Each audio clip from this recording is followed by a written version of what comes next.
Mesdames et messieurs, j'entame mon règne avec la volonté de me mettre en Soyons pas naïfs, rien n'est gratuit.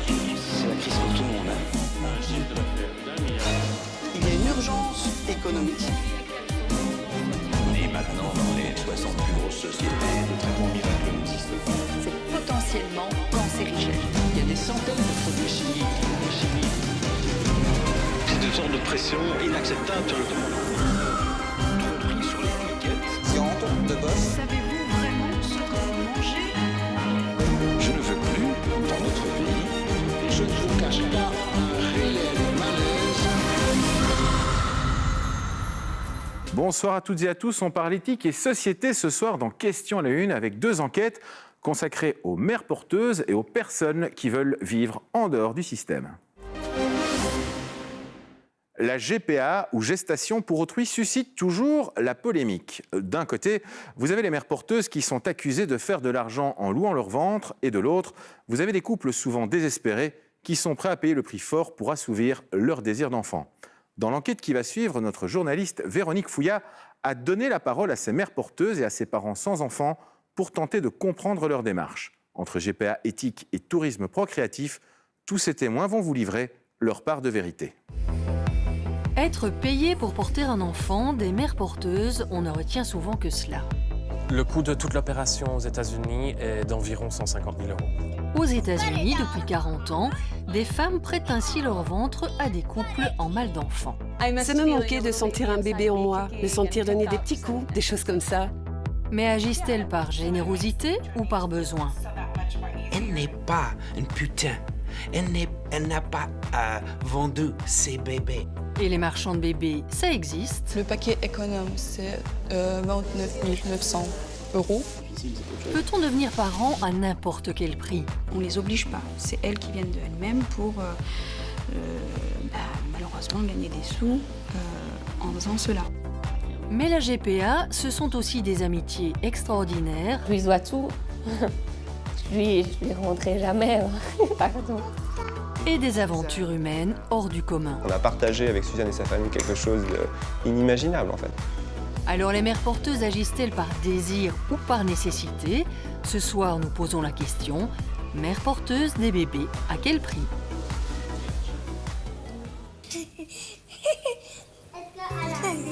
Pour commencer notre enquête, nous allons vous raconter l'histoire d'une naissance miraculeuse. Celle d'Isao, un petit bébé de 2 mois, né d'une amitié exceptionnelle entre deux amies. Cathy et Élodie se connaissent depuis l'adolescence. Elles partagent tout, y compris leur rêve de fonder une famille. Mais à 18 ans, pour Élodie, le coup près tombe, elle apprend qu'elle ne sera jamais maman. J'ai eu des douleurs dans le bas du ventre et donc je me suis rendue aux urgences parce que je pensais que c'était l'appendicite et que la préopération, ils ont découvert que je n'avais pas d'utérus, mais que j'avais mes ovaires. S'ensuit alors une vraie déprime. Élodie voudrait bien faire son deuil, mais elle n'y arrive pas. Mais j'étais très mal dans ma peau et comme à chaque fois ma meilleure amie, quand je ne vais pas bien, elle est là. Donc je lui ai téléphoné pour dire que ça n'allait pas. Et elle est venue à la maison et j'étais vraiment en larmes. Et elle m'a dit, mais si c'était qu'une question de porter un enfant, je le ferais bien pour toi. Car devant la détresse de son amie, Cathy est bien déterminée à l'aider. Si Élodie ne peut pas porter son bébé, elle est prête à le faire avec l'accord de son mari. Au fond de moi, il était clair que j'avais envie de l'aider, mais j'avais jamais parlé de ça à Patrick, et donc mon mari et les enfants. Donc je pensais qu'il n'allait pas être d'accord. Et donc au final, quand je suis rentrée, on en a parlé. Patrick était d'accord à condition qu'il n'y ait pas de gêne à moi. Et puis le lendemain, j'ai vu son mari parce que je devais venir chercher les enfants. Et là, il m'a dit, mais moi, je suis tout à fait d'accord que Cathy porte le bébé, si vraiment c'est génétiquement votre enfant et non l'enfant de Cathy. Isao est donc l'enfant biologique d'Élodie et de son mari. Un bébé hébergé pendant 9 mois dans le ventre de Cathy. En Belgique, 3 hôpitaux organisent des gestations comme celle d'Élodie et de Cathy. La pratique est rare et en 20 ans, moins de 200 femmes y ont eu recours. Les conditions d'accès sont strictes. Il faut d'abord être dans l'impossibilité de mener à bien une grossesse. La majorité des indications, c'est l'absence d'utérus. Ça, c'est plus de 50% de nos demandes. Donc ça, c'est le premier critère pour qu'on puisse accepter une demande de gestation pour autrui. Et puis, il y a des critères médicaux qui concernent la mère porteuse. Donc, il faut qu'elle soit en bonne santé, qu'il n'y ait aucun élément qui fasse que sa grossesse soit plus à risque. Donc, il ne faut pas qu'elle ait eu des grossesses à risque précédemment. Elle ne peut pas avoir eu un diabète de grossesse sévère, une hypertension sévère, un accouchement compliqué. Second critère, le matériel génétique doit provenir entièrement du couple demandeur. La règle générale, c'est que le couple d'intention fournit les gamètes, c'est-à-dire le mari les spermatozoïdes, la femme les ovocytes. Ouais, tu vois, c'est quand même un bel embryon.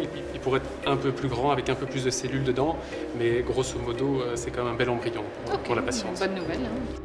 Et enfin, et chez nous c'est capital, les mères porteuses sont bénévoles et elles doivent faire partie de l'entourage du couple. Il n'y a pas d'agence de mères porteuses comme il peut y en avoir aux États-Unis. On ne propose pas des mères porteuses. Il n'y a pas des femmes spontanément qui viennent se proposer comme mères porteuses. Non, toutes nos mères porteuses sont des personnes qui font ça parce qu'elles sont touchées par l'histoire du couple intentionnel. C'est d'ailleurs dans 60% des cas un membre de la famille. Aujourd'hui, Isaao fait le bonheur de 2 familles et il a créé des liens indissolubles entre Elodie et Cathy. On est tous super heureux.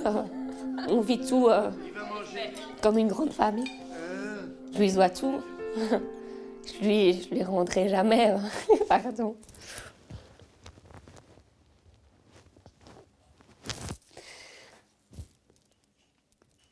Elle a changé ma vie. Et je crois que c'est le plus beau cadeau qu'on pouvait faire à quelqu'un.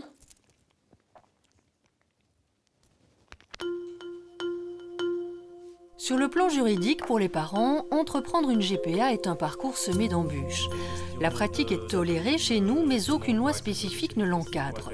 Cela génère beaucoup d'insécurité, car à tout moment, les couples peuvent changer d'avis. Exemple, la mère porteuse souhaite conserver l'enfant, les parents commanditaires ne pourront pas la contraindre à accepter une adoption. Inversement, si la mère porteuse constate qu'il y a une malformation et que pour cette raison, les parents commanditaires changent d'avis, eh bien elle devra assumer seule sa maternité. Autre particularité, les mères porteuses doivent renoncer à leurs droits, tandis que les mamans d'intention doivent adopter leur propre enfant. La loi belge prévoit qu'en cas d'adoption plénière d'un enfant mineur, il y a rupture du lien familial entre l'enfant et sa mère d'origine. Et donc c'est la mère adoptante qui sera la mère à part entière et l'enfant n'aura plus de lien juridique avec sa mère d'origine. Alors, face à la difficulté de trouver une mère porteuse en Belgique, face à cette insécurité juridique, de nombreux candidats sont tentés d'aller voir ailleurs. C'est le cas de Thomas. Il est passé par une agence américaine pour finaliser son projet et il s'apprête à la rencontrer avec son meilleur ami. On part à Paris pour aller rencontrer notre docteur qui va coordonner notre processus de GPA aux États-Unis. 12 changements de voie, le train ici à destination d'un. Dans un premier temps, son agence lui a demandé de sélectionner une donneuse d'ovocytes sur un catalogue. Pour choisir une donneuse d'ovocytes, on a accès à des bases de données avec des centaines de profils. Donc on a des photos, on a des informations sur sa santé et son historique, sur le nombre de cycles qu'elle a déjà fait, jusqu'à ses résultats scolaires qui sont publiés dans le profil. Par exemple, ce profil-ci est un profil de 23 pages. À la base, on avait un profil de blonde en tête, blonde, grande, et finalement on se retrouve avec une demi-mexicaine, demi-arabe. Ensuite, Thomas a dû choisir sa mère porteuse. C'est elle qui portera l'enfant conçu par fécondation in vitro avec son sperme. On l'a choisie parce qu'elle est mère au foyer de 4 enfants. Il était important pour nous qu'elle ne travaille pas pour pouvoir vivre sa grossesse dans le calme et sans stress. C'était important pour nous aussi que vraiment le contact passe. Et nous, on a eu un entretien avec elle d'1h30 sur Skype et ça a cliqué. En attendant de la rencontrer, Thomas a rendez-vous avec son médecin américain à Paris. Et comme la GPA est interdite en France, l'entrevue a lieu dans un hôtel. Enchanté. bienvenue à Paris. Saïd Daneshman peut y rencontrer discrètement ses clients. Alors, concernant le spermogramme, comme vous savez, il y a beaucoup de sperme suffisant pour la fécondation des ovocytes. On peut congeler le sperme et ensuite on peut utiliser le sperme pour la fécondation des ovocytes. Quel est en général le taux de succès de cette FIV-là? Mon taux de réussite est 81% avec un seul embryon. Blastocyste 5 à 6. Fort de ces résultats, ce médecin vient régulièrement en Europe pour démarcher des patients. Et à l'en croire, c'est davantage par militantisme que pour générer de substantiels profits.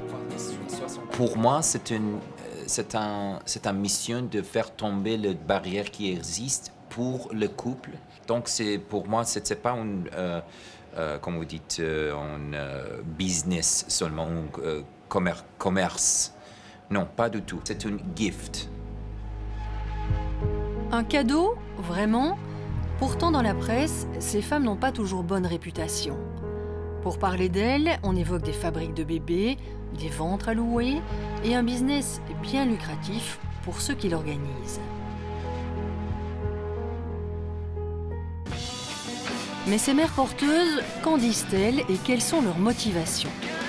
Pour les entendre, nous partons pour l'Eldorado de la GPA, les États-Unis. Nous avons rendez-vous avec Melissa dans la banlieue de Boston. C'est déjà la seconde fois qu'elle porte un enfant pour un couple gay. Ça me fait plaisir de voir ça parce qu'en fait, on retrouve tout notre parcours dans un album. Durant toute la grossesse, je leur ai envoyé des photos chaque semaine et comme ça, ils pouvaient voir mon ventre s'arrondir. J'ai toujours su que ce n'était pas mes bébés. Et donc, au moment de l'accouchement, ça n'a jamais été difficile pour moi. Il n'y avait aucune tristesse. Au contraire, j'étais très heureuse de voir enfin une famille se former. Mais pourquoi, alors qu'elle a déjà 3 enfants et qu'elle travaille, Melissa s'était lancée dans cette aventure? Cela me manque d'être enceinte. J'adore les bébés. Je les trouve merveilleux. Ça me manque de sentir que je porte un bébé en moi, le sentir donner des coups, avoir le hoquet, des choses comme ça. Et puis, comme je l'ai dit, je voulais aider une famille, alors j'ai demandé à ma propre famille ce qu'elle en pensait. C'était incroyable de savoir qu'elle allait faire tout ça parce qu'elle voulait permettre à une famille de se former, pouvoir les aider. Et donc pour moi, c'était époustouflant. Un geste apparemment altruiste, mais il n'empêche, Melissa a bien été rémunérée. Mais de cela, elle ne voudra pas parler. Ce n'est pas une question d'argent. Bien sûr, on ne crache pas dessus, mais être mère porteuse n'est pas une question d'argent. Il s'agit en fait vraiment d'aider une famille. Aux États-Unis, la GPA existe depuis 40 ans. Et ici, être mère porteuse n'a rien de tabou. D'ailleurs, Melissa n'est pas la seule dans son quartier. Elle nous emmène alors chez une voisine qui est enceinte de 3 mois pour un couple britannique. Hey! Hi! How you doing? Good. Come on in. So I gave them a ride over because I'm the type of person who Je suis le genre de personne qui aime aider tout le monde. Je donne du sang quand je suis au travail. J'ai aussi donné du lait maternel après avoir nourri mon fils. Et donc, si je peux aider quelqu'un, j'aime le faire. Jamie a 29 ans et elle le dit, cette grossesse-ci n'a rien à voir avec celle de son propre fils. C'est très différent par rapport à mes propres grossesses. J'oublie parfois que je suis enceinte. Je n'en parle pas beaucoup avec ma famille et mes amis. Ils savent que je suis enceinte, mais ils savent aussi que ce n'est pas mon bébé. On n'en parle donc pas, on ne va pas faire du shopping pour le bébé. Par exemple, j'ai fait une échographie et en sortant, j'ai mis les clichés dans ma poche. Je les ai oubliés cet après-midi-là. Il y a donc vraiment un détachement. Et quand nous évoquerons sa rémunération, Jamie ne nous répondra pas non plus. Ça, c'est confidentiel. C'est stipulé dans mon contrat. J'ai l'intention de mettre de l'argent de côté pour apurer des dettes que nous avons contractées ou pour faire des travaux dans la maison que nous avons achetée il y a 3 ans. Je ne crois pas que notre mode de vie changera fondamentalement. Aux États-Unis, la GPA est autorisée dans 45 États et la concurrence entre agences est rude. Pour attirer les parents potentiels, la communication passe évidemment par Internet et elle est clairement faite pour dresser un tableau idyllique d'un job peu ordinaire. For me, that was automatic. If I could do anything in this world, if I could make anybody's life better, even just a little bit, that I really wanted to do it out of the experience as a whole. À Boston, John Wellman dirige la plus importante et la plus ancienne agence de mères porteuses américaine. Et il y a 30 ans, c'est lui qui était de l'autre côté de la barrière. Je suis gay et j'ai un mari, mais nous ne pouvons pas avoir un bébé ensemble. Il y a une femme dans le monde. Ce qu'elle fait pour moi, c'est comme le Dieu. C'est la meilleure chose qu'une autre personne a fait pour moi. Et je peux aider quelqu'un d'autre d'avoir la même chose, c'est fantastique. Elle n'est pas une putain. Elle n'a pas vendu ses bébés. Elle ne pense pas que ce sont ses bébés. Elle pense que ce sont mes bébés. Et les personnes qui pensent qu'ils sont des putains ou que je vende des bébés, ce n'est pas correct. C'est le moment d'aborder les tarifs et cette fois, le patron de l'agence ne se débine pas. S'ils ont seulement besoin d'une donneuse, c'est entre 18 et 40 000 $. S'ils ont besoin d'une mère porteuse, son FIV, c'est entre 80 et 100 000 $. Et s'ils ont besoin d'une donneuse et une mère porteuse, son FIV, c'est plus entre 110 et 130 000 $.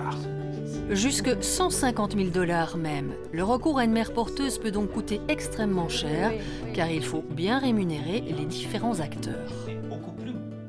L'aspect juridique, c'est 10 000 $. Le mère porteuse, c'est 35 000 $. La donneuse, c'est 10 000 $. Le clinique de FIV, c'est 25 à 30 000 $. Des choses comme ça. Et l'agence alors? L'agence, c'est 20 à 25 000 $. Les chiffres sont donc éloquents, le marché des mères porteuses génère beaucoup d'argent et il est manifestement rentable. Pas tant pour elles d'ailleurs que pour les intermédiaires comme les avocats, les cliniques et les agences. Et forcément, ce genre de service est loin d'être accessible à tous. À Bruxelles, Fabien et Mario sont les papas de Lily Rose, une adorable petite fille de 2 ans. Pour devenir parents, ils ont précisément fait appel à cette agence de Boston. Aujourd'hui, ils savourent leur chance, mais sans le soutien de leur famille, ils n'y seraient peut-être pas arrivés. Le financement de la GPA est très conséquent, très important. Pour nous, ça nous est revenu aux alentours de 100 000 €. Donc c'est une opération financièrement très lourde, effectivement. Ce prix élevé, c'est en connaissance de cause qu'ils ont accepté de le payer. En choisissant les États-Unis, non seulement ils voulaient bénéficier d'une grande sécurité juridique et médicale, mais en outre, ils voulaient que leur mère porteuse ne soit pas en difficulté. L'idée d'exploiter une femme était inacceptable. On a eu le sentiment que le niveau de vie de Suzanne et de sa famille était très similaire au nôtre, qu'elle n'était pas dans une détresse financière. Et donc la question de sa rémunération notamment n'allait pas bouleverser sa vie et celle de sa famille. Enfin, au-delà de la rémunération, Mario et Fabien voulaient aussi établir une vraie relation à long terme avec Suzanne. 3 wagons. 1, 2, 3 wagons. Ils se sont choisis mutuellement, ils ont appris à se connaître et petit à petit à tisser des liens. Conducteur du train. Assieds-toi. Tu viens tout juste de naître, là, tu as quelques secondes. C'est Suzanne. Suzanne. Avec un petit bébé. Aujourd'hui, Lily Rose reconnaît son visage, Suzanne fait toujours partie de son univers, ses papas ont gardé le contact et ils espèrent bien la revoir en Europe ou aux États-Unis. 100 000 € pour avoir accès à une GPA éthique, ce n'est évidemment pas à la portée de toutes les bourses. Certains l'ont bien compris et ils organisent ce qu'on appelle du tourisme procréatif. À 3 heures d'avion de chez nous, l'Ukraine est le pays de la GPA low cost. Une clinique privée a accepté de nous recevoir et elle travaille uniquement avec des étrangers. Bonjour, bienvenue à Biotexcom. Je veux faire une petite excursion et je vais vous montrer la pièce où se trouve une mère porteuse et une donneuse d'ovocytes. Parfait. La visite commence par cette salle d'attente et c'est là notre premier étonnement, elle ne désemplit pas.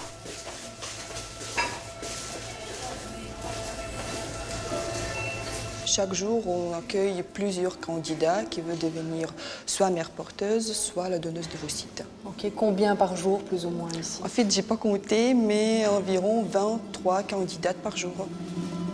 Ce sont souvent des étudiantes et il n'y a aucune ambiguïté. Elles viennent vendre leurs ovocytes pour améliorer leur fin de mois. C'est déjà la deuxième fois. La deuxième fois? Oui. Et quelle est sa motivation? Pourquoi est-ce qu'elle le fait? Для чего вы это делаете? Как сказать, нет хорошей жизни. Нужны денежка, я поэтому здесь. Elle a besoin d'argent. Elle va recevoir combien pour ça? C'est le secret de la firme, on ne peut pas dire la somme. Est-ce que vous devez suivre un traitement pour donner des ovocytes? Вам же надо проходить лечение для того, чтобы дать яйцеклетки, правильно? Ну да, нужны уколы, таблетки такого плана. Oui, elle fait régulièrement les piqûres, elle prend les pilules pour stimuler les ovaires. Et si les candidates sont nombreuses, c'est parce que manifestement, les clients le sont aussi. Ici, un groupe de parents vient d'arriver d'Italie. Dans quelques minutes, ils signeront leur contrat, tandis qu'en bas, le va-et-vient des dons de sperme et des prises de sang bat son plein. Katia accueille alors un couple de Français fraîchement débarqués de Corrèze. Bon, ce qui nous a un petit peu, personnellement, moi, un petit peu choqué, c'est quand on arrive et qu'on voit ces demoiselles qui sont là. Il y a juste ça. Après, on s'y fait. C'est pas quelque chose qui vous perturbe, ça, par rapport à votre projet, à votre démarche? Il faut faire abstraction. Nous, on y trouve notre bonheur, c'est-à-dire d'avoir un enfant, mais elles aussi, du coup, on les oblige pas. C'est elles qui viennent d'elles-mêmes pour, malheureusement, gagner des sous en faisant cela. Ce petit moment de malaise passé, nous comprenons rapidement que ce sont les tarifs pratiqués ici qui constituent la meilleure des cartes de visite. Par rapport aux États-Unis, parce que là-bas aussi ils le font, c'est moitié moins, quoi. Et nous, on n'avait pas l'argent que les États-Unis nous demandent, plus les billets d'avion. Et pour cause, en Ukraine, on conçoit des bébés à partir de 30 000 €. Tout dépend du package choisi par le client. Le paquet économe, c'est 29 900 €. Le paquet standard, c'est 39 900 €. Et le paquet VIP, c'est 49 900 €. Et quelle est la différence entre ces trois paquets, comme vous dites? En fait, en ce qui concerne les services médicaux, ils sont les mêmes. Juste le paquet standard et le paquet VIP prévoient le DPI, c'est le dépistage préimplantatoire. Et le paquet VIP peut choisir le sexe du bébé. Notre guide nous emmène alors dans un autre pavillon où se pratiquent les examens médicaux. Nous y croisons une jeune femme enceinte de 25 semaines. Ça s'est bien passé? Oui, tout est bien, tout est bien. Vous êtes... L'enfant est saine. Vous connaissez le couple pour lequel vous portez? Вы знаете пару, для которой вы вынашиваете ребенка? Нет, лично не знаю. Non, pas personnellement. Pas du tout, aucun contact? Никаких контактов вообще? Нет, не было контактов. Non, pas du tout. Et c'est là une différence majeure avec les États-Unis notamment. En Ukraine, mères porteuses et couples ne doivent pas tisser de liens. On ne choisit pas la mère porteuse, on ne la voit pas durant les 3 premiers mois. Après le 3e mois, si vous voulez, on a le droit à assister à l'échographie du 3e mois. Donc on peut voir cette mère porteuse. Mais après le langage, enfin la base, il y a une barrière de langue, quoi. Donc du coup, on n'a pas plus de contact avec elle et on n'aura jamais de contact avec elle. Et vous ne le souhaitez pas? Non. Non, parce que moi personnellement, j'ai pas envie. Et après, quel est l'intérêt? Enfin, non. Personnellement, non. Déjà que c'est assez dur de faire une démarche comme celle-ci, avoir un lien avec cette dame, non. Ces mères porteuses ukrainiennes, nous allons pouvoir les rencontrer.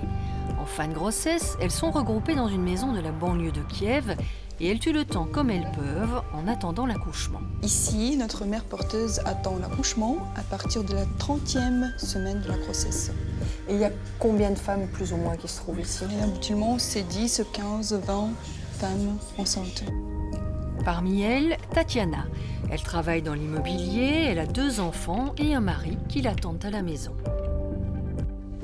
J'ai d'abord dû convaincre mon mari. Il n'était pas totalement contre, mais il était quand même plutôt hésitant. Et comment est-ce que vous l'avez convaincu alors?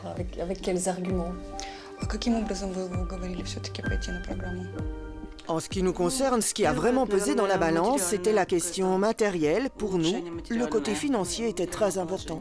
Vous dites que la raison première était matérielle. Combien est-ce que vous allez toucher pour porter cet enfant? Ça, c'est une question trop personnelle pour en parler publiquement. J'en ai parlé avec ma famille, bien sûr, mais je ne veux pas parler de cette somme ici, ce sont mes affaires. D'après nos informations, Tatiana touchera environ 10 000 €, une somme qui devrait lui permettre de se mettre un petit peu à l'abri. J'ai en tête d'acheter un petit logement, pas vraiment une maison, non, mais une partie maison ou un petit appartement. Est-ce que vous n'avez jamais eu peur de prendre des risques pour votre santé avec cette nouvelle grossesse? Si, bien sûr, j'y ai pensé. J'ai prié pour que cette aventure commence et se termine bien, et surtout que ça marche bien dès la première fois.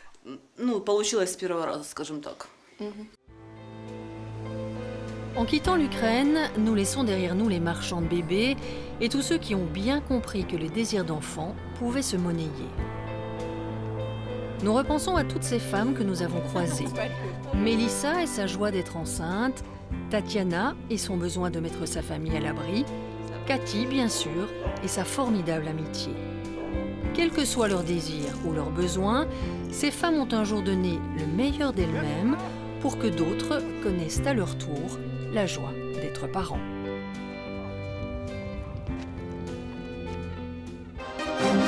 Il est clair que certains citoyens sont désabusés par le monde des affaires, par le monde politique et par les médias. Certaines personnes en ont marre. Et elles en ont tellement marre qu'elles envoient tout balader pour changer de vie et pour quitter la société. Dans son enquête « Peut-on vivre en dehors du système ?», Santosevia va vous faire rencontrer ceux qui ont décidé de vivre autrement. Un temps magnifique. Tout est calme et volupté. En apparence. Mais en réalité, ça gronde, ça se révolte, il y a du mécontentement. Entre les grèves et les nombreuses manifestations, il semblerait que quelque chose ne tourne plus rond chez nous. Du moins, c'est le sentiment d'une partie de la population qui doute du monde politique, des banques, du système. Pour moi, ce qui cloche dans ce système, c'est cette idée de pensée dominante, en fait, où on se retrouve un peu dans une sorte...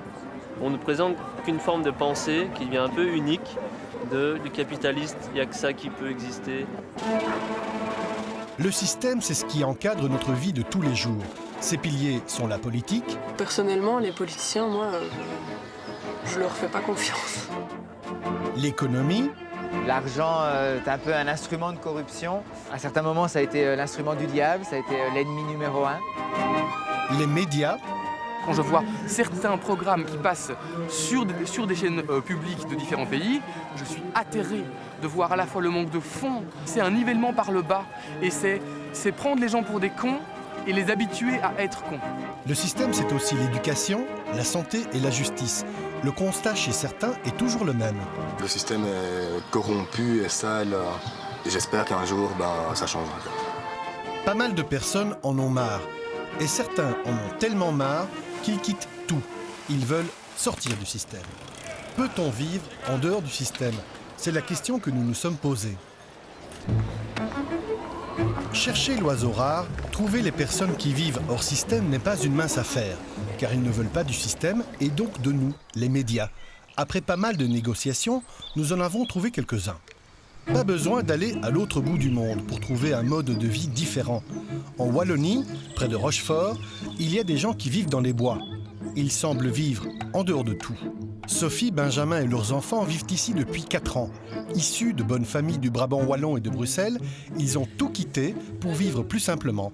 Ils vivent dans une yourte, sans eau, sans gaz ou électricité. Alors ici, on a la salle de jeu des filles, avec tous leurs livres et leurs jeux. Là, il y a notre bureau. Là, il y a notre buanderie. Là, il y a notre salon. Là, on a notre dressing, notre cuisine. Pour boire, ils vont chercher l'eau potable à la source qui abreuve Rochefort. Ils se nourrissent des produits et de l'agriculture bio. Ils semblent vivre dans un petit paradis, un Éden de simplicité et de bonheur. Mais le système permet-il des modes de vie différents ? Ça fait 4 ans, donc 4 ans qu'on est ici, ça fait 4 ans que c'est une lutte permanente. Il n'y a pas 6 mois qui passent sans si on a les flics, la région wallonne, les cadastres, les chasseurs. Ils défilent, la DNF, plein de choses, plein de gens, différents organismes qui passent ici pour essayer de nous mettre le bâton dans les roues en fait. S'il est difficile, voire impossible de se domicilier ici, comment font-ils pour exister officiellement ? On n'est pas domicilié ici, On n'est pas domicilié ici, on a trouvé une adresse de référence. C'est un peu embêtant parce que c'est pas près d'ici. Du coup, on a souvent des problèmes avec ça, avec le courrier qui n'arrive pas ou des recommandés. Ça a beaucoup de contraintes. Mais on est dans une démarche aussi de légaliser le projet ici. On fait des demandes pour être accepté, pour régulariser la situation. Voilà, d'avoir nos déchets, des poubelles qui passent devant, le courrier qui arrive, l'adresse, voilà. C'est tous des petits détails qui pour l'instant sont embêtants, mais ça ne nous empêche pas de vivre ici, Ici, ils semblent heureux, comblés par leur mode de vie, malgré toutes les complications administratives, malgré la radicalité de leur choix. Mais on peut se demander si parfois ils regrettent. Oh non, au contraire. Tous les jours, on se remercie d'avoir fait ce choix. On mange ici sur la table, on regarde autour de nous, on fait quelle chance. Quelle chance on a quand même. Et on en est conscient, même encore après 5 ans. En Belgique, il y a près de 8000 personnes qui vivent comme eux. Leur profil social est souvent le même. Ils viennent de familles aisées et ont un niveau d'instruction supérieur. En gros, certains vivent du chômage, d'autres d'allocations diverses et variées, ou bien du fruit de la vente de leur production, quelle qu'elle soit. Gérard Bérébi a écrit un ouvrage avec Raoul Van Eghem, le philosophe belge de la Révolution de mai 68. Se retirer de ce monde, il y a quelque chose de sain quelque part, parce que c'est complètement pourri de tous les côtés. D'un autre côté, on ne peut pas s'empêcher de s'interroger sur la viabilité et la finalité de ce genre d'action. Donc on assiste de plus en plus à des actions individuelles, et le gros problème qu'il y a dans les révoltes contemporaines, c'est que ça n'arrive pas à s'agréger collectivement pour provoquer quelque chose qui puisse mettre en branle le système en place. Benjamin et Sophie, a priori, ne disent rien imposer à personne, mais vivre simplement, tranquillou. Avant de continuer nos recherches, il reste la question à leur poser. Vivent-ils en dehors du système ? Ça va de soi. Nous, on n'essaie pas de rejeter la société, on ne veut pas être des parias, on veut pas... Enfin, pour nous, c'est important aussi que nos enfants aient accès à ces soins de santé, à l'éducation, à tout ce que la société peut offrir de bon, en fait. On avait envie de un peu fuir ce système de consommation abusive en venant vivre plus dans la nature. D'autres personnes essaient de sortir du système par une autre voie, celle de la monnaie. À Liège, Éric de Waal va faire ses courses, va au restaurant comme tout le monde, sauf qu'il paie en valeureux, une monnaie locale. Vous payez en valeureux. Ce moyen de paiement serait une solution pour échapper au capitalisme en favorisant le commerce et les activités locales. Alors, ils sont où ces valeureux? Dans mon portefeuille, hein, voilà. Alors, où sont les valeureux? Les voilà. Hop, hop. Alors, voilà, le demi-valeureux. Clin d'œil à nos amies féministes, elles nous ont imposé d'avoir un homme sur le demi. Le 1, le 5 et le 10. Voilà. Alors comment ça fonctionne, le valeureux? Écoutez, c'est fort simple. Vous êtes citoyen, vous me dites, moi qui suis de la SBL du Valeureux, je te donne 50 €, moi je vous donne 50 valeureux en échange, et puis vous allez dépenser ces valeureux dans un circuit d'entreprises, de commerce, qui sont choisis pour leur valeur de référence et pour le fait qu'ils pratiquent un emploi qui n'est pas délocalisable, par exemple. Et donc on kidnappe de la valeur et puis on la fait circuler dans une économie choisie sur une base locale. Est-ce qu'on ne pourrait fonctionner qu'avec des valeureux? Absolument pas. C'est une monnaie complémentaire qui ne s'inscrit pas contre l'euro, mais qui vient plutôt en complément de l'euro. Si vous voulez, le constat aujourd'hui, c'est le fruit de mon travail ou l'argent que je reçois. Eh bien, il part dans des grands paniers percés qui sont ceux de la spéculation, des rapports de force internationaux. Alors que moi, je souhaite qu'une partie de l'argent qui me revient, il serve à faire vivre et faire fonctionner l'économie autour de moi. C'est ça qu'on veut faire. Même si cette monnaie est complémentaire, elle reste une monnaie. Mais peut-on aller au-delà d'une simple alternative à l'euro? Peut-on carrément vivre sans argent? La recherche de notre mode de vie hors système se poursuit dans le sud de la France, à Prades, où vit pour le moment Benjamin Lesage. Son histoire a commencé il y a 6 ans, où il a décidé avec 3 amis de partir en voyage. Il a voyagé en autostop, en bateau-stop, de la Hollande jusqu'au Mexique, en passant notamment par la Belgique, le Maroc et le Brésil. Près de 15 000 km sans argent, sans assurance, sans mutuelle, sans gilet de sauvetage autre que l'aide de ceux qu'il a croisés en chemin. Quelles sont les motivations pour voyager sans argent? On a souvent l'impression que l'argent nous ouvre des horizons. Et nous, on était persuadés que sans argent, en fait, on était plus libre. Et c'est ça qu'on voulait expérimenter aussi. Il a rencontré sa femme Yasmine au Mexique. Ils sont tombés amoureux et il l'a embarqué dans son aventure. Mais qu'est-ce qui l'a motivé, elle, qui était plutôt dans l'argent? J'étais vraiment dans cette situation où j'avais trouvé un deuxième boulot pour avoir plus d'argent. Et parce que je voulais avoir mon propre appartement, je voyais que même en travaillant toute la journée, je n'avais pas ce que je voulais. En plus, il y avait mes parents qui me donnaient beaucoup de pression. Et voilà, moi-même, je me mettais beaucoup de pression pour être parfaite pour toute la société. Je me suis vraiment rendu compte à quel point j'étais pas bien. Elle est donc partie sur les routes avec Benjamin. Mais comment se nourrit-on? Comment se loge-t-on? Comment se déplace-t-on sans argent? Si on devait traverser une ville et marcher 20 km pour traverser la ville, au lieu de prendre un bus qui allait coûter, je sais pas, $1 ou 2 pesos, il fallait marcher ces 20 km, quoi qu'il arrive. Il y a eu plein de galères. Galères, c'était de découvrir la faim, découvrir la soif, découvrir ces dangers qu'on a toujours un peu tendance à exagérer. On ne savait pas où est-ce qu'on allait être le soir, qu'est-ce qu'on allait manger, si on allait manger rien ou juste du pain, ou alors on allait avoir un restaurant qui allait nous offrir une pizza, comme ça arrivait très souvent aux États-Unis en fait. Pour se nourrir, il pratiquait aussi le dumpster diving, qui signifie littéralement plonger dans la benne à ordures, fouiller dans les poubelles, mais pas n'importe comment. Voilà, le soir, aller à l'arrière d'un supermarché avec des petites règles, toujours prendre des gants, prendre sa lampe torche, laisser l'endroit plus propre quand on arrive. Vraiment l'idée de faire ça bien. En cas de maladie ou accident, comment ça se passe? Moi, je croise les doigts, mais pas arrivé d'accident. On fait très attention à notre santé. Pour ça qu'on a une nourriture végétalienne, qu'on ne boit pas, qu'on ne fume pas, qu'on ne mange pas des choses qui peuvent vraiment causer des maladies. On fait donc confiance en son corps et en la chance. Mais voyager sans argent, n'est-ce pas voyager avec l'argent des autres, devenir un profiteur? Alors oui, complètement.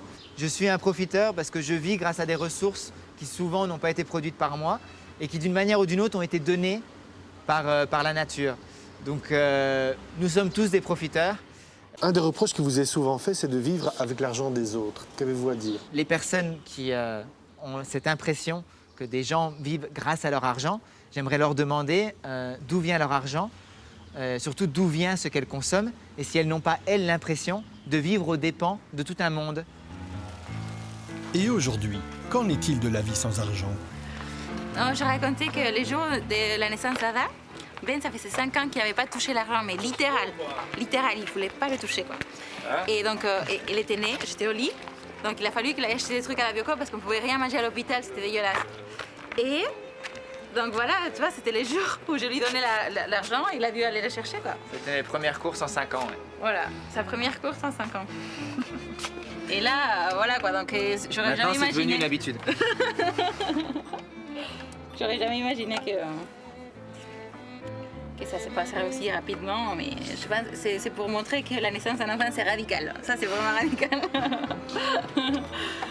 On va dire qu'en France, on ne peut pas avoir de compte bancaire si on veut être assuré. Si, à partir du moment où on a fait le choix d'assurer Yasmine, parce que moi, je voulais pas spécialement, mais pour Yasmine, c'était obligatoire. Il n'y a pas le choix, il faut un compte bancaire, il faut tout faire, quoi. Donc voilà, on est re-rentré dans le système complètement. Et c'est pas plus mal finalement.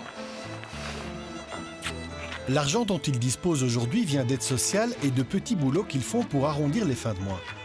Bien qu'ils soient rentrés dans le rang du système, aujourd'hui Yasmine, Benjamin et leur fille Ada sont partis fonder une communauté dans le centre de la France avec le moins d'argent possible, mais dans le système. À ce niveau de nos recherches, nous nous demandons s'il est légal de prendre la poudre d'escampette si la société permet de vivre réellement en dehors des clous. Selon moi, c'est très très difficile, sauf si on veut choisir volontairement, au moins volontairement, pour une sorte de vie sauvage. Mais il est impensable qu'on peut sortir du système. Et de l'autre part, par exemple, créer un business, parce que là, de nouveau, pour participer à la vie économique, il faut de nouveau pouvoir s'identifier, participer au système, il faut se faire registrer, etc., etc. Le système n'a de raison d'être que de perpétuer son règne et ses intérêts. Il s'acoquine avec vous s'il en a besoin, ou il s'acoquine avec moi s'il en a besoin. Il n'y a pas d'état d'âme et il n'y a pas de morale. Et donc tous ces exemples, les gens qui vivent dans les yourtes, voire même sans argent, se vouaient à... Je ne voudrais pas être un oiseau de mauvais augure. C'est inévitable que ces exemples se multiplient et se radicalisent. D'un autre côté, quand je vois comment ça se passe et comment ça vieillit sur la durée et comment ça a évolué, pour la plupart, il n'y a pas d'issue possible. Il y a des petits îlots. Un de ces îlots, nous allons peut-être le trouver ici, en pleine ville. Car il paraît que pour disparaître du système, c'est plus simple. Au cœur de Bruxelles, pas loin du Palais Royal, un vieux bâtiment administratif est squatté. Serait-ce ici que nous allons trouver notre mode de vie hors système?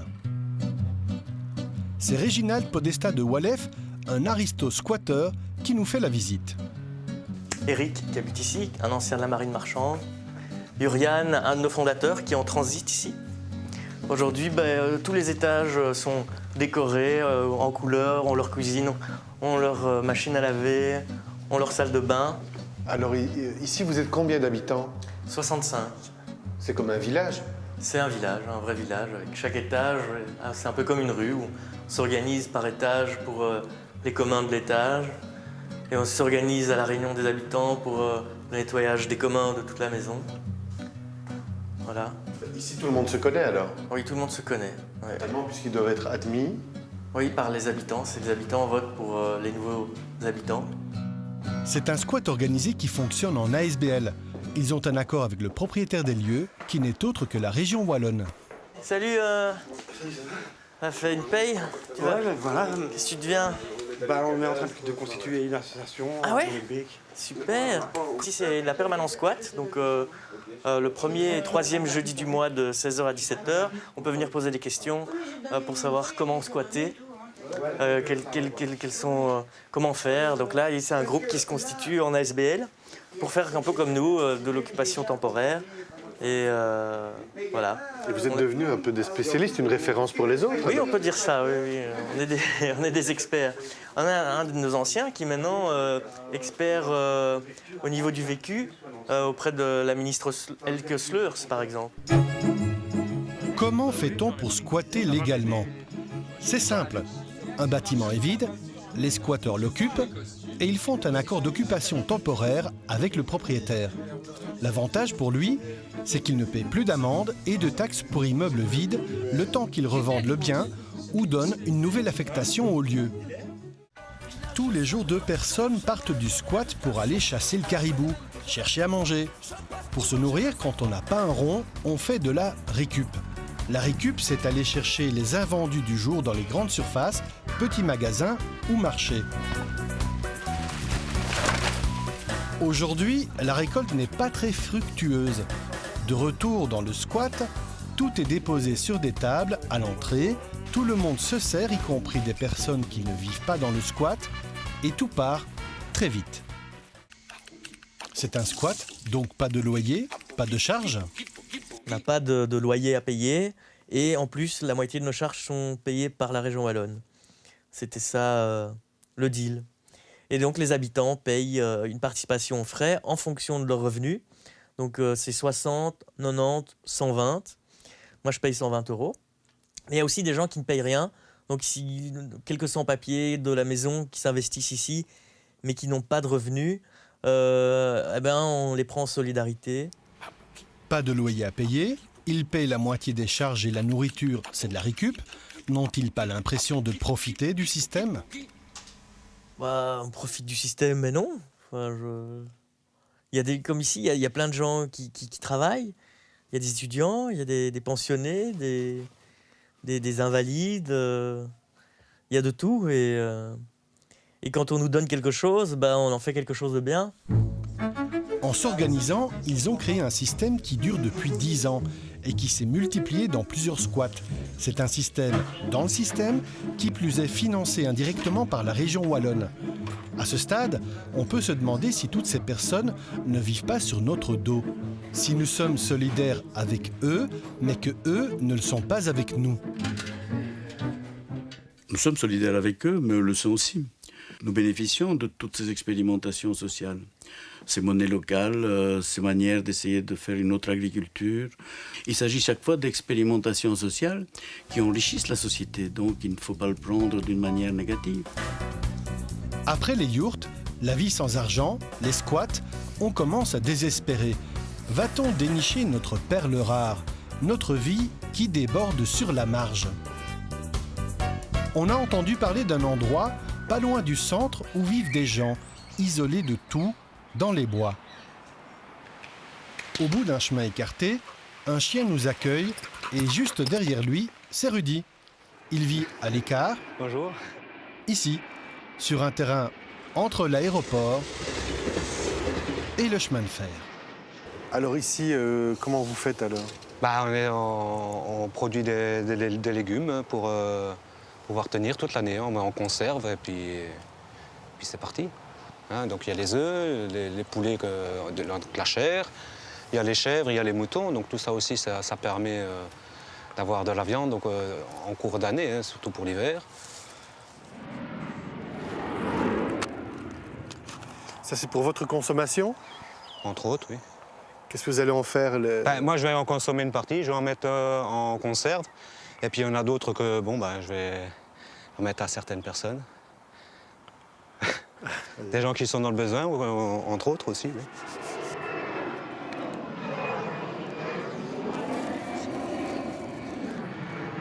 Rudy se nourrit de ses produits.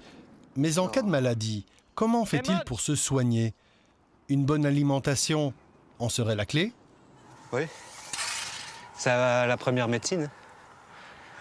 Une bonne alimentation, c'est la médecine, c'est une médecine naturelle. À partir du moment où on commence à mettre, à pulvériser des insecticides, etc., il n'y a plus rien de naturel. S'il a adopté ce mode de vie, ce n'est pas par nécessité, mais par choix. Je veux montrer qu'il y a possibilité de vivre autrement.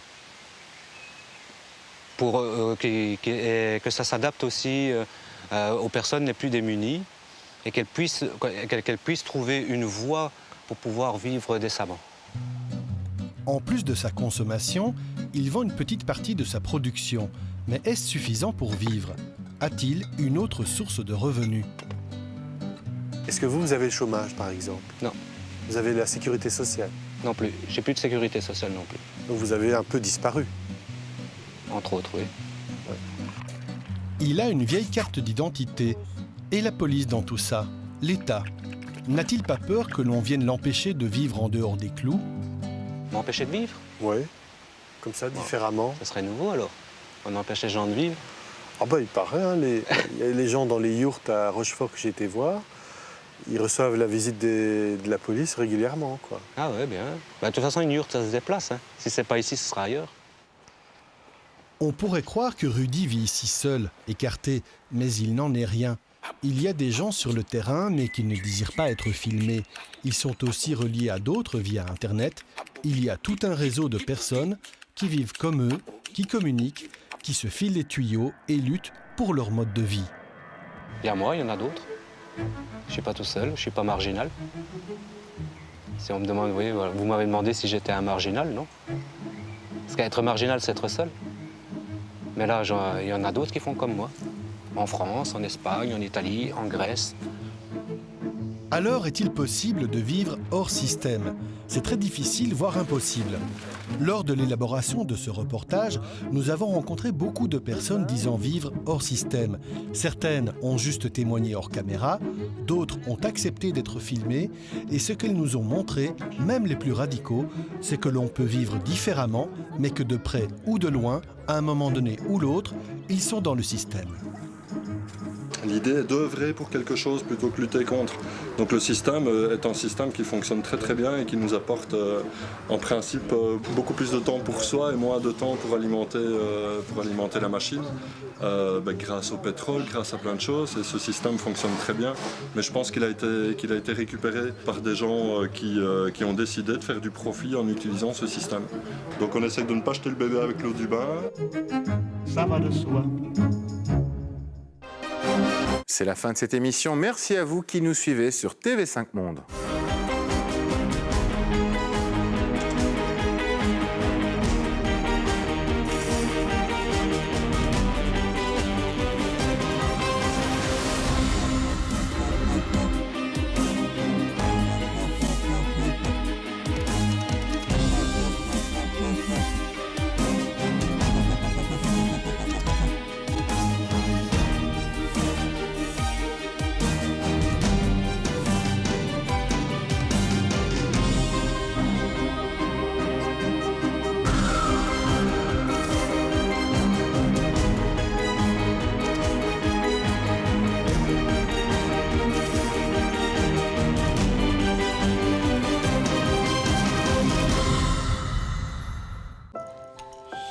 Isao est donc l'enfant biologique d'Élodie et de son mari.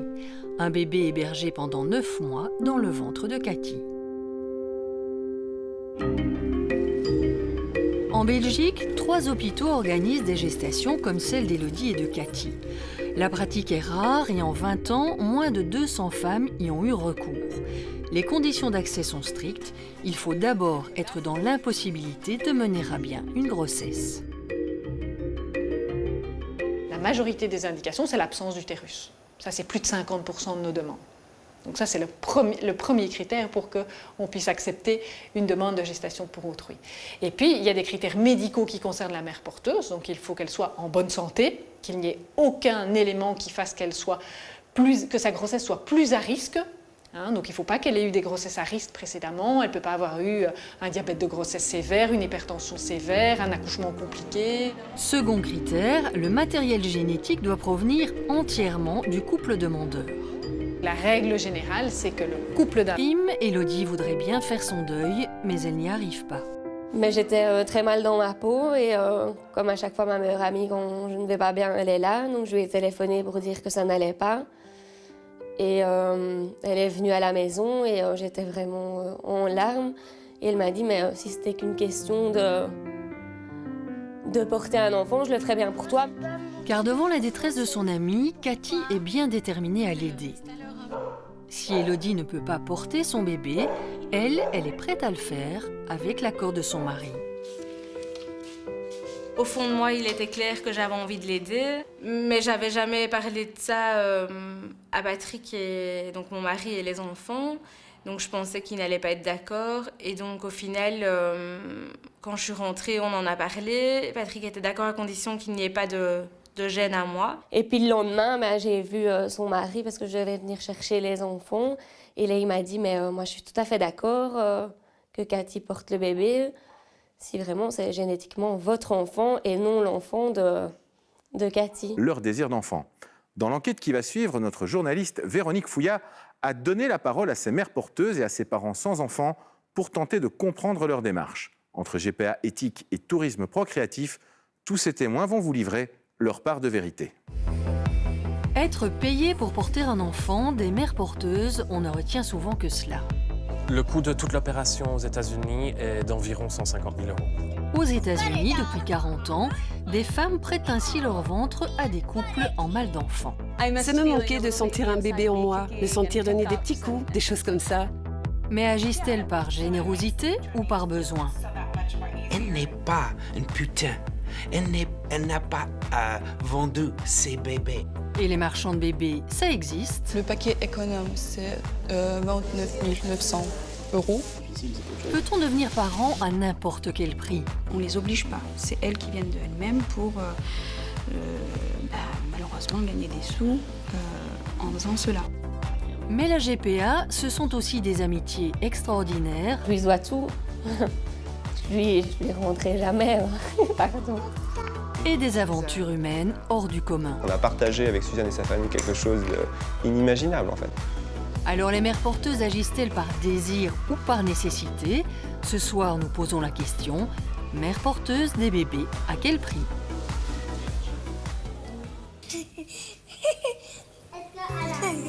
Pour commencer notre enquête, nous allons vous raconter l'histoire d'une naissance miraculeuse. Celle d'Isao, un petit bébé de 2 mois, né d'une amitié exceptionnelle entre 2 amis.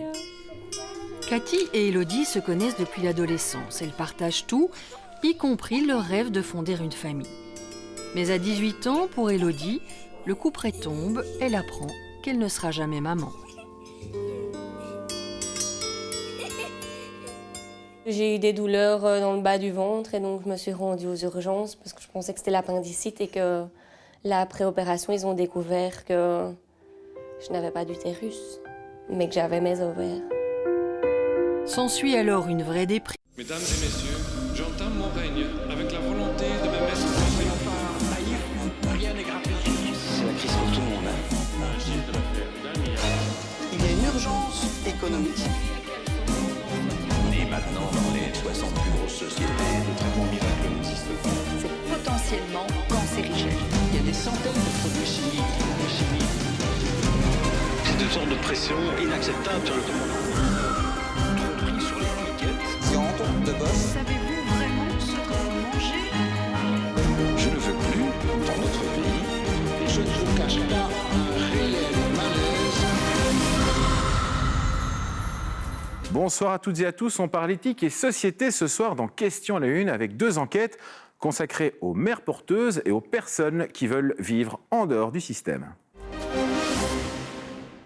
La GPA, ou gestation pour autrui, suscite toujours la polémique. D'un côté, vous avez les mères porteuses qui sont accusées de faire de l'argent en louant leur ventre, et de l'autre, vous avez des couples souvent désespérés qui sont prêts à payer le prix fort pour assouvir